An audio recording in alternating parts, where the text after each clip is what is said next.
So we might have kids running past. We'll see. Okay. And I think I just got spotlighted, which means that we are now going live on our public YouTube and public Facebook pages. So let me give a quick welcome to everybody that's here. Those that are on Zoom where I can see you, and then those that are on Facebook and YouTube where I can't see you right now, but we're glad you're here. We're going to take a few minutes and we're going to read another psalm this evening. And then we're going to take some time to take some prayer requests, and then we're going to take some time to pray. This evening, we're going to do a little bit different thing at the prayer time. We're definitely going to take our prayer requests and the like, but then we're going to do something a little bit different um, during the prayer time. So if you want to join us on the Zoom call, you can join it easily just by going to zoom.joinebc.com. That will get you right here with the rest of us on the Zoom call. But welcome, everybody. And then a quick shameless reminder plug, Sunday mornings at 9:45, we have a Bible study. And right now we're finishing up a section on how to study the Bible. And this week we're going to talk about a number of different ways that people kind of approach looking at the Bible. And so that might be interesting. So if you aren't already joining us, either in person or online, I'd join you to join us right here at the church, Sunday morning at 9:45. And then the main service also happens at 11 o'clock, Sunday mornings. So let me get myself moved. Let's see, get myself down in the corner. There we go. And then we will move forward here. There we go. Okay, this evening, we're going to read Psalms 136. So this one's a fun psalm. It's a it's a different psalm in that lots of the psalms were written for like poetry, or they may have been written to be sung. This psalm appears to be either sung or kind of a responsive reading. Lots of us remember growing up in the old time churches where the pastor would read one verse and then the congregation would read the next verse, or so there would be some responsive. There's one thing that's said and then the congregation reads it.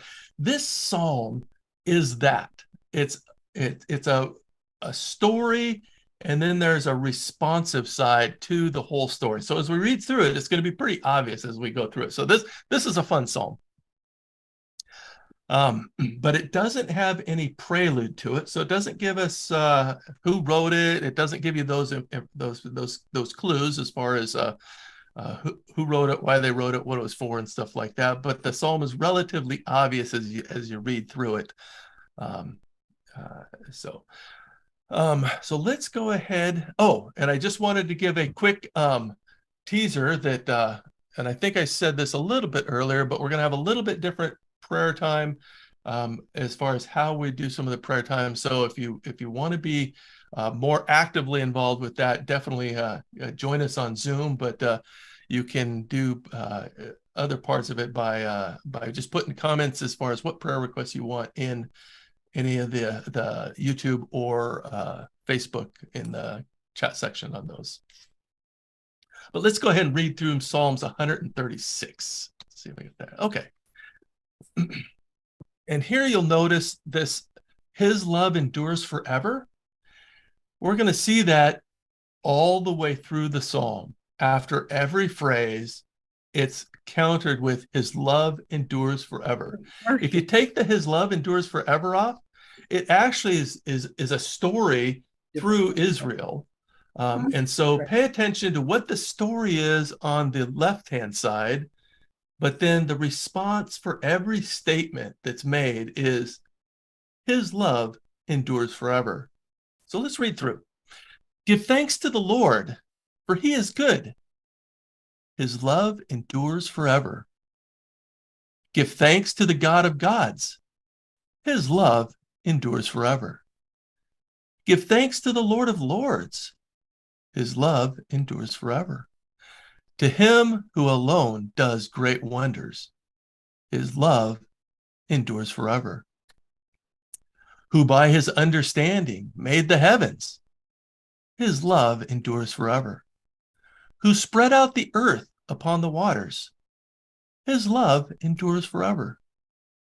Who made the great lights, his love endures forever. The sun to govern the day, his love endures forever. The moon and stars to govern the night, his love endures forever.